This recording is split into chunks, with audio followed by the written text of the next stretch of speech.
Good day, ladies and gentlemen, and welcome to the Community Mediation Services Division's Parental Support Symposium 2022, where we are in workshop number 1, where we cover what happens when parents separate, the impact on the child. Today's agenda, in terms of the items that we're going to cover, are fivefold. First, we're going to start with an understanding a child's need for stability. Second, separation and divorce, the adult experience. Third, separation and divorce, the child's experience. Fourth, possible adverse effects of separation and divorce in children. And then fifth, building resilience in children through stability. So we begin with an understanding of a child's need for stability. A stable home environment that nurtures children provides the bedrock for them to form healthy, positive relationships that enable them to flourish. A well-bonded child is secure and has a greater capacity to maximize their potential. If raised in a stable environment, your child will have less anxiety and a higher threshold of security. A child who experiences instability at an early age of development is under stress, and their brain overproduces the stress hormone cortisol, which has the potential to alter neuron pathways in their brain and also adversely affect the child's impulse control.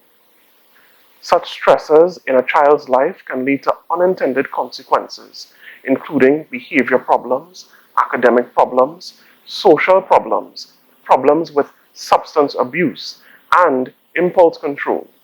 Often, a child experiencing undue stress will present regressive behaviors and changes in eating habits, sleeping habits, school performance, interpersonal relationships, and motivation. So from the start, we can see that a lack of stability is very, very bad or harmful for the child. And we must, as much as possible, stress the importance of creating a stable environment for children. Next, we have a video called the Still Face Experiment, which is going to cover, in a very brief way, the effect on a child where it is that they are unable to bond with their parent. Babies this young are extremely responsive to the emotions and the reactivity and the social interaction that they get from the world around them. This is something that we started studying 30, 40 years ago, when people didn't think that infants could engage in social interaction. In the still face experiment, what the mother did was she sits down and she's playing with her baby, who's about a year of age. I'm like a girl. Oh. And she gives a greeting to the baby gives a greeting back to her. Yeah. This baby starts pointing at different places in the world, and the mother's trying to engage her and play with her. They're working to coordinate their emotions and their intentions, what they want to do in the world. And that's really what the baby is used to. And then we ask the mother to not respond to the baby. The baby very quickly picks up on this, and then she uses all of her abilities to try and get the mother back. She smiles at the mother. She points because she's used to the mother looking where she points. The baby puts both hands up in front of her and says, "What's happening here?" She makes that screechy sound at the mother, like, "Come on, why aren't we doing this?"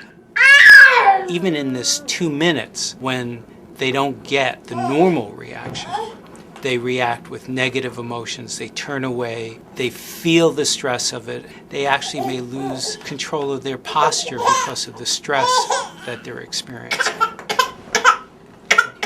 Okay. I'm here. And what are you doing? Oh. Oh, yes. Oh, what a big girl. It's a little like the good, the bad, and the ugly. The good is that normal stuff that goes on, that we all do with our kids. The bad is when something bad happens, but the infant can overcome it. After all, when you stop the still face, the mother and the baby start to play again. The ugly is when you don't give the child any chance to get back to the good.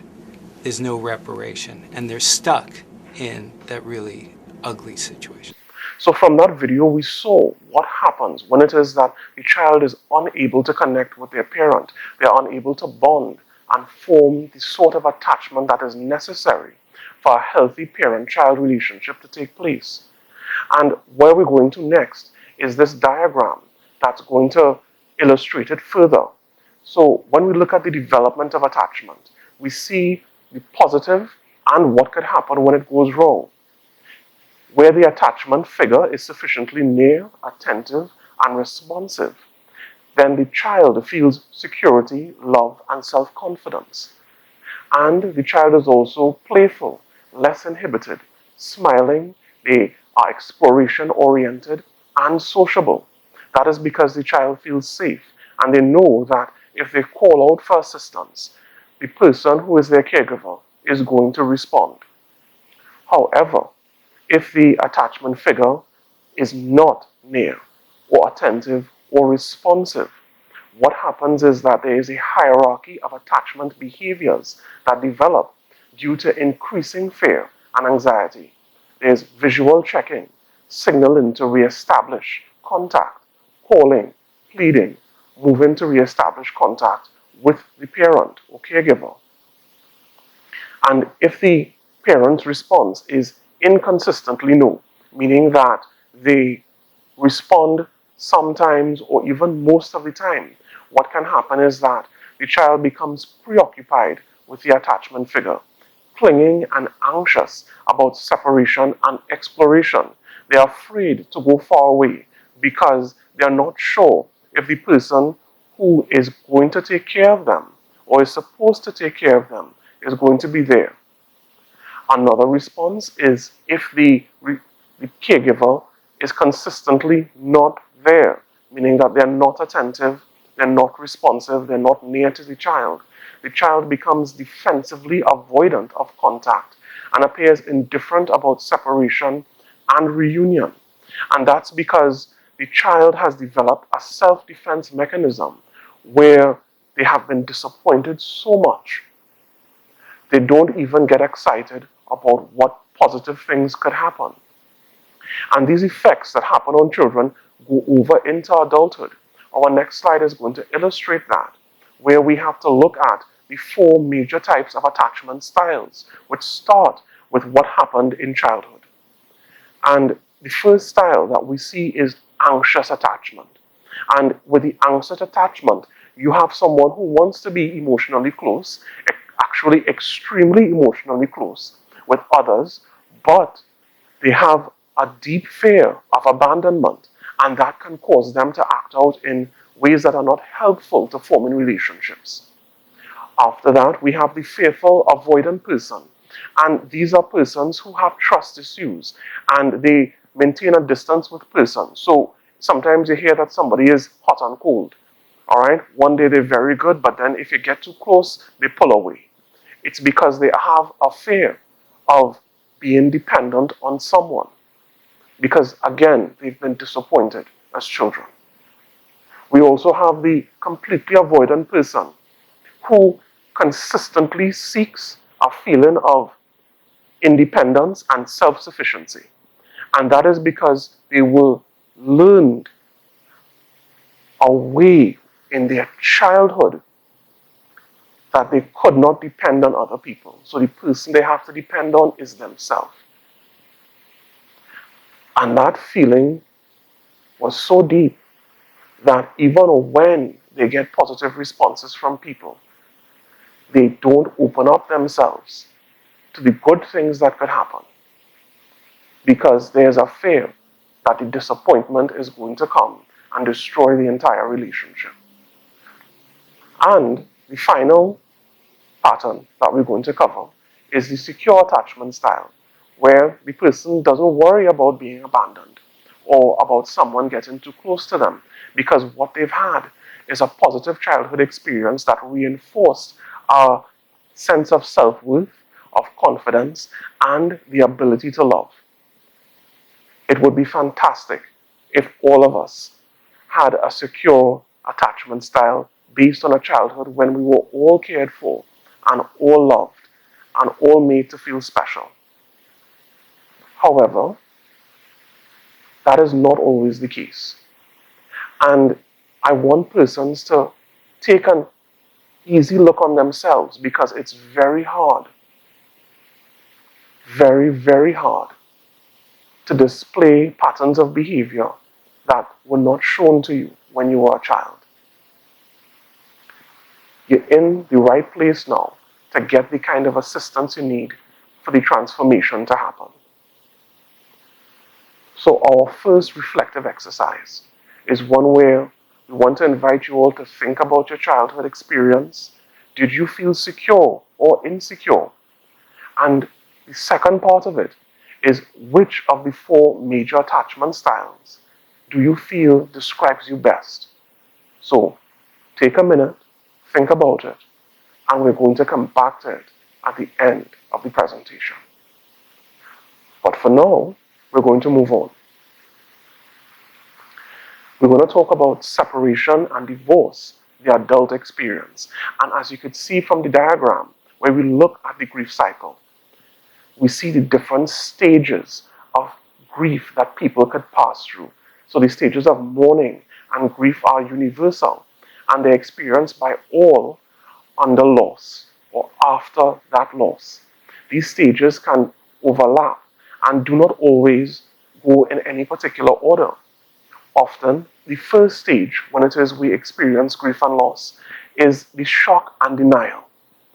And that shock and denial could evoke feelings of avoidance, confusion, fear, numbness, and blame. After that, there could be anger and frustration, as well as a feeling of shame and embarrassment. And then there is depression and detachment, where it is that persons could feel overwhelmed and helpless. There might be a lack of energy to try to do anything to change the circumstances. After that, we have stage 4, which is dialogue and bargaining. And here is where persons begin to really reach out and desire to tell their story, and they struggle to find meaning of what has transpired. The 5th stage is acceptance, where persons begin to explore new options and develop a new plan as to how they're going to live their life.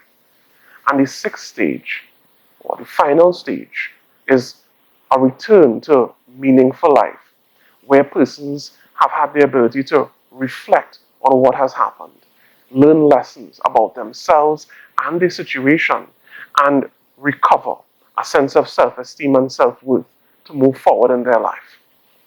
This is something that all human beings pass through as a response to grief and loss. And we really want persons to understand it. It's not going to happen in sequence for everybody all the time because each of us is different. But it's important to see the pattern because just as it happens for adults, it can also happen to children.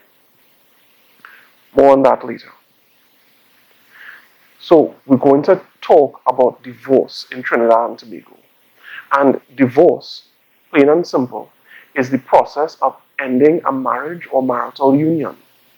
In Trinidad and Tobago, to file for divorce, you must be married for at least 1 year. If, however, you can show that you have suffered extreme hardship because of your spouse's gross and obvious conduct, you may apply for permission to file for divorce even though it is not 1 year from the date of marriage. And now we're going into the Trinidad and Tobago Family Court divorce process. And it's a 4-stage process. At the first stage, we have filing the petition. The petition and supporting documents must be filed online using the judiciary's e-services platform. And you can see the link for the platform on the slide. The petition must be commissioned and signed by a commissioner of affidavit. If you are self-represented, you must sign the petition. If you are represented by an attorney at law, both you and your attorney must sign. The second stage of the process is getting a hearing date. The petitioner will receive a date and time to attend a virtual hearing. The respondent, who is the person from whom a divorce has been requested, or the person responding to the petition for divorce, will be served with court documents which will include the date, time, and place of hearing, as well as an acknowledgement of service. He or she will have 8 days to accept or 28 days to contest the petition. The next stage that we have is the attending of the hearing and other services being offered by the court. This is where parties must attend the virtual hearing unless permission is granted by the court not to attend. The court may order the parties to be referred to a support service such as mediation or counseling, in addition to what is being offered. And the final stage is where you finalize the divorce. And that means that, subject to the court being satisfied, a decree of nisi, court order, is granted. This order also states when you can apply for the decree of absolute, which is the court order that finalizes your divorce. All arrangements for any child or children of the family must be finalized before the divorce can be made final. This is one of the legal requirements. After the court verifies that all legal requirements are met, the decree absolute is granted and issued electronically to make the divorce final. Your divorce is not final until a decree absolute is granted. And the reason why we're highlighting this process is because there's an emotional component to how we think about certain things. We think of marriage as being love. We think of divorce as being the separation. However, there are legal components to these things and legal processes that need to be understood. And the good thing is that there are entire institutions that are present and willing to assist you in whatever your hour of need is. And we want to encourage persons to reach out and seek help when it is they find themselves in a situation that they want to get out of or that they want to transform. Alright, so as we would have covered in our previous slide, where it is that we looked at what happens in the Trinidad and Tobago family court divorce process, there is a lengthy process for us to get to the place where it is that the divorce is official. And even when you get there, you have to ask yourself what happens next, because you still have a relationship with your former partner through the child. The theme of what we're discussing here today is co-parenting. So we have to talk about what happens when the separation has happened, when the divorce has happened, and you still have a child with your former partner. What we propose is a model of the process of communication for former partners to follow after the separation. And that's what you're going to be seeing on this slide. And what's important for us to understand is that there are the circles and the lines connecting the way that we have impacts on certain things. So the first circle that we see is the former partner relationship prior to separation. And you have to understand that and put it in its context, because what would have happened in that relationship is going to have an impact on your present and the future. The relationship that you had with your former partner, where you would have discussed values, identity, the kind of culture, the hopes and dreams that you wanted for the child, don't vanish because the relationship is over. They're still quite present and relevant to the discussions that you're going to need to have with your partner about the care of the children in the present and the future.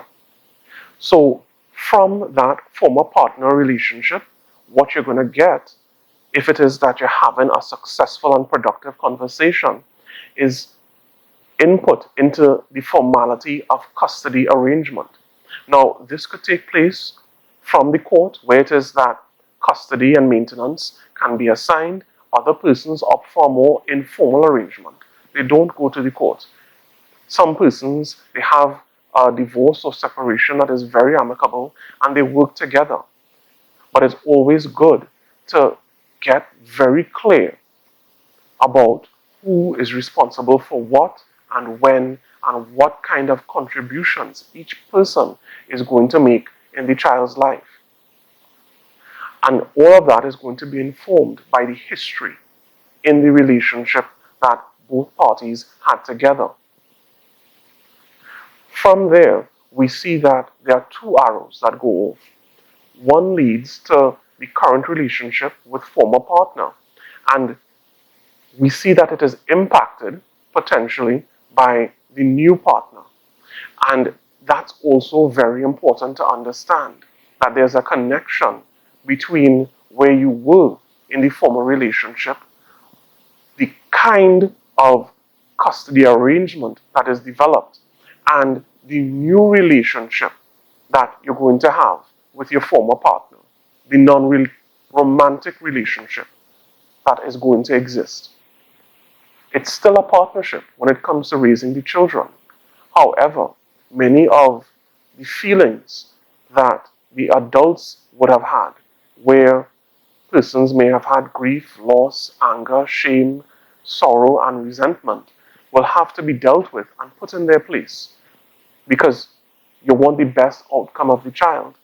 In addition to that, there should be a discussion on what impact possible new partners could have on the relationship. New partners aren't necessarily a bad thing. They could be another contributing factor to the success of the child's relationship. But it's also a discussion for both of the parents to have. In addition to that, you have to take into account the child's feelings. So you see another circle with the child impacting an arrow. And that's important because children have a perspective and they have a view. You may not always have to follow what the child says because they have a limited knowledge and understanding of things. But it's always important for them to be seen and heard, because the relationship is about them. And all of these are going to impact on the communication boundaries experienced in this new relationship. And that is the frequency of communication, the methods by which you all have agreed to communicate with each other, if it is by phone or text, or if certain conversations are going to be had face-to-face or via Zoom or some other virtual meeting platform. And the kind of topics which are open for discussion between you and your former partner. Some things are very open. So when it comes to, like, say the child is sick, or the child needs some sort of health care, or some sort of investment in the child's safety or benefit, those may be open. However, you can set boundaries about things that are not relevant to the care of the child, such as previous romantic experiences that you all may have had with each other. It's important to understand that even though the separation takes place, the relationship, especially when it is that you have children, is going to continue, and effort has to be made to communicate and figure out how a partnership can take place with the former partner, or your former husband, wife, spouse, girlfriend, boyfriend, for the best interest of the child. At this point in time, we're going to move on to separation and divorce, the child's perspective, or the child's experience. International research suggests that children's responses to their parents' divorce and separation vary widely. Indeed, some children may become happier and less distressed when their parents separate.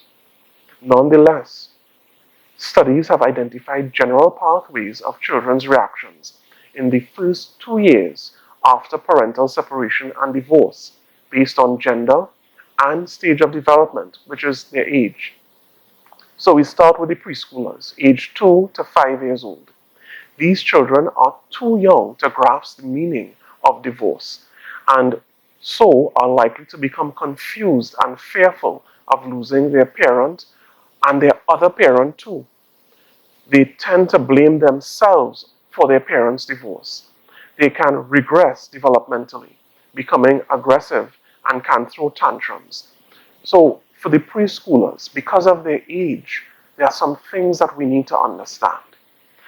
They do not understand why the separation is taking place, and it would be difficult for parents to help them to fully appreciate all the nuances of why the adult's relationship isn't working. It's also important to work with them to help them understand that it is not their fault that something is happening. It's a challenge and it needs constant reinforcement because in developmental psychology, there's something called object permanence. And that is the belief that at a young age, we have that once something is out of our sight, it doesn't exist anymore. You see it with young children when it is that you play certain games, or you may notice it when it is that a favorite toy goes missing. They think that it is gone and lost forever. It takes growth and development to learn that that is not the case.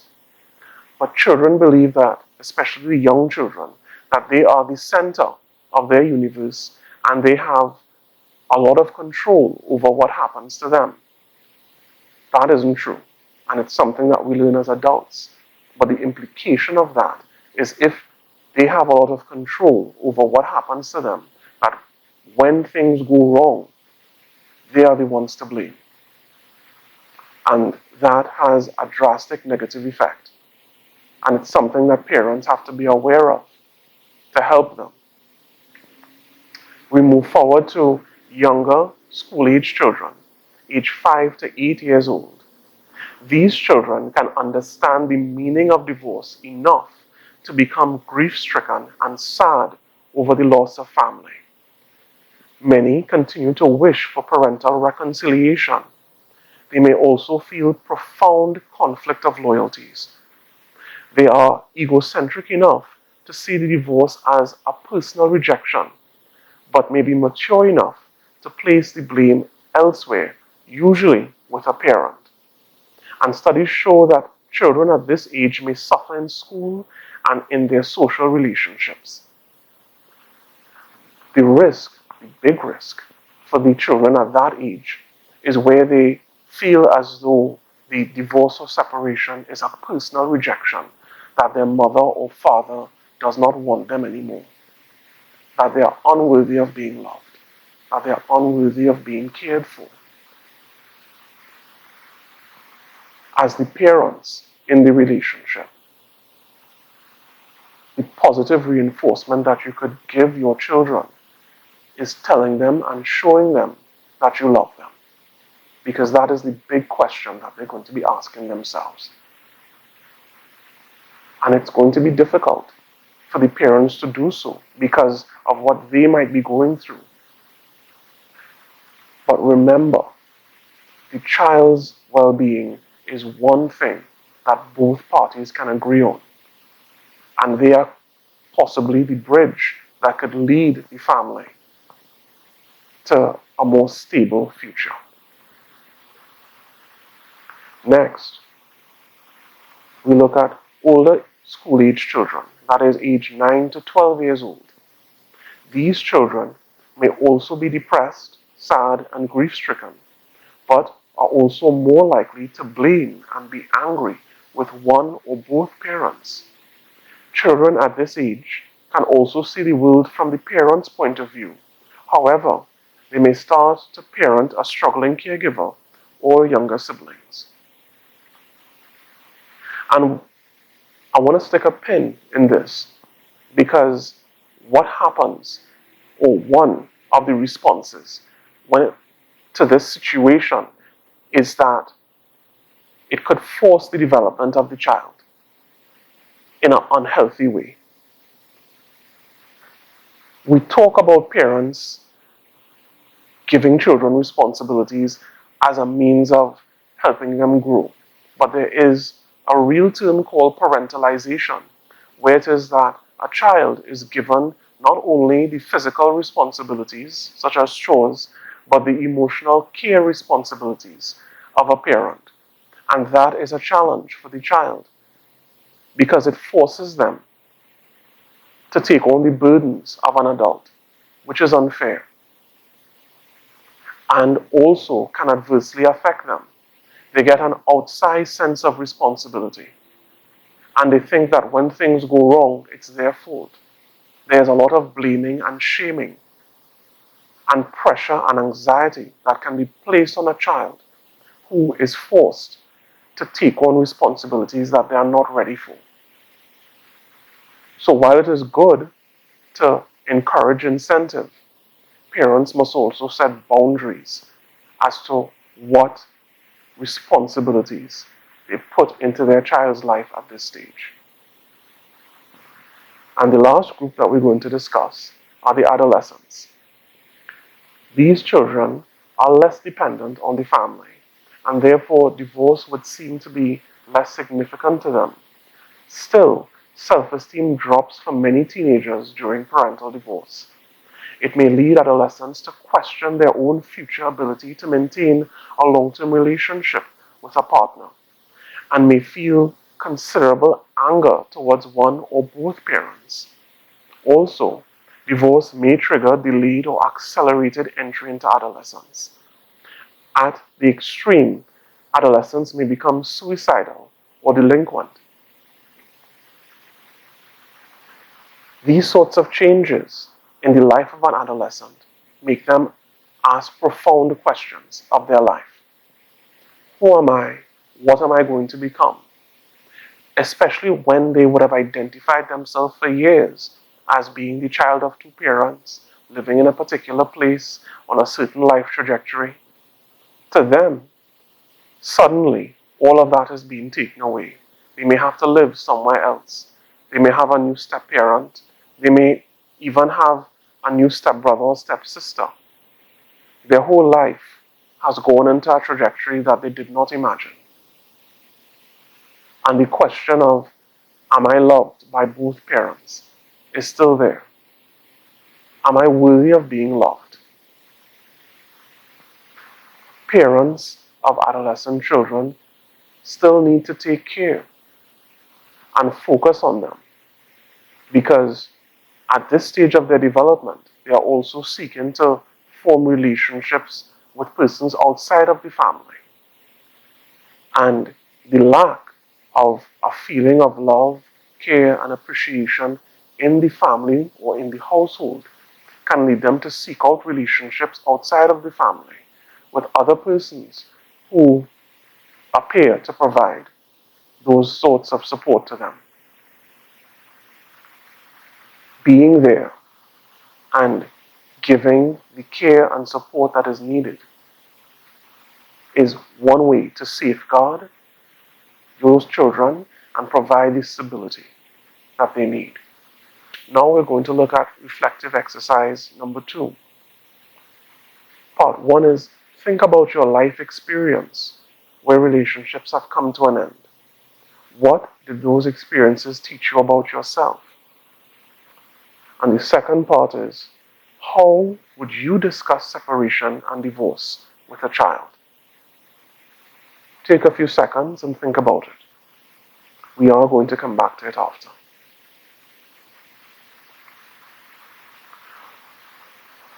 Now, we're going to look at the possible adverse effects of separation and divorce on children. And we have a short list of 9. These are the 9 most popular ones that we see. The first is poor performance in academics. The second is loss of interest in social activity.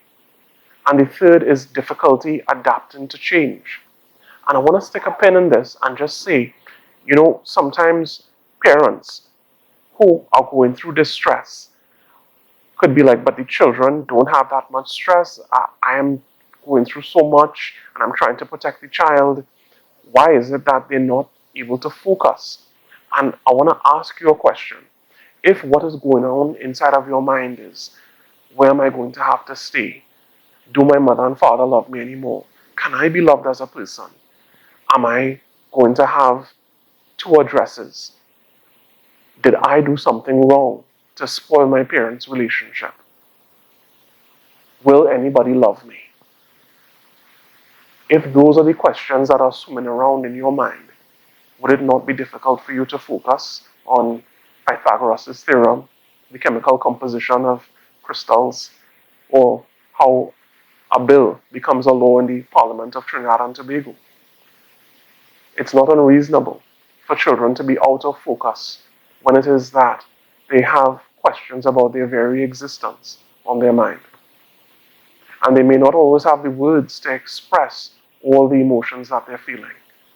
So it takes a lot of care and empathy to work with them to get them to a healthy place. So those were the first three. The fourth we could talk about is emotional distress. There's also anger and irritability. And it's not because the child is violent. It's because they have a challenge expressing how they feel about the situation. We said earlier that some children may have conflicted loyalties with their parents. You may be living with one parent, but you still love the other. And how do you share holidays? How do you express the sadness that you feel about not being able to do things that you used to do in the past? Often in families, when it is that we had special occasions or we have special occasions, each parent does a particular thing. It could be one parent on the grill, another parent setting the table, another parent doing decorations, another parent leading up cleaning, or one going shopping. And that was the routine that the children had that has changed. And they're not seeing those persons around anymore. It's difficult to transition from that routine where it is that they were seeing both parents to the current routine where persons may be absent. Sixth, we have feelings of guilt. And the feelings of guilt are really the self-blame that the child may be dealing with. And I say child, but this covers the full range from the youngest to the eldest, where they may feel as though they were somehow responsible for the negative outcome or the dissolution of their parents' relationship. They may also begin to manifest destructive behaviors as a means of coping with the situation.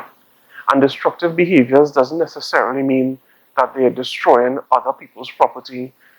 It could mean self-harm, self-mutilation, and suicidal ideation. They can also experience health issues caused by anxiety. Some very young children who have parents going through separation and divorce experience high blood pressure because they don't know how to cope with the situation and they feel as though they can't talk about it. There is also, or they can also experience a loss of faith in marriage and the family unit as a whole because they may ask themselves the question, what is the point? What is the point of being married? What is the point of saying that I'm going to commit to a lifelong relationship when it could go away? What is the point of any relationship at all? These are the kinds of questions that children who have parents that are going through separation and divorce ask themselves. And what we're going to do next is take a look at how we can build resilience in children through stability to deal with those adverse consequences. So the first thing that we can do is to create a routine. Creating a routine is important because routines help alleviate stress and anxiety in a child's life. It works well to create stability because children will come to know what comes next as they will get a fair warning of transitions, which can really help a child who is fearful of the unknown or change. The second thing that can be done to build resilience is to spend time with them and to bond with the child. So, to help create a stable environment for a child, it's really important to help them feel secure and well loved. It is noted that a child who is well bonded with their caregiver is likely to have a higher threshold of security because they've shown them that they're loved and completely worthy of spending time with. So, we see that prioritizing emotional support is also important. Increased stress affects a child's executive function abilities. Children need additional support and guidance when a family is going through separation or divorce. These forms of support can come in the form of institutional support systems, such as counselors or mental health providers, as well as parents. Any way in which you can facilitate emotional support in healthy ways that will get your child talking and expressing themselves will aid in your child's feeling more secure and valued because they'll know that you care about their well-being and emotional state of mind. Next step is to engage your support network. Having familiar faces who consistently show up in their lives to listen, to play, and provide assistance will help children feel that sense of security and stability and make them feel loved. So, our next reflection exercise is very simple. Reflect on what activities you can do to build a child's resilience through stability. So, we covered 4 ways, but each child is different and each family is different. How can you engage with your children or with children that you know to help them develop that stability? Ladies and gentlemen, at this point in time, we have come to the end of the presentation and we are going into the question and answer segment. I look forward to hearing from all of you.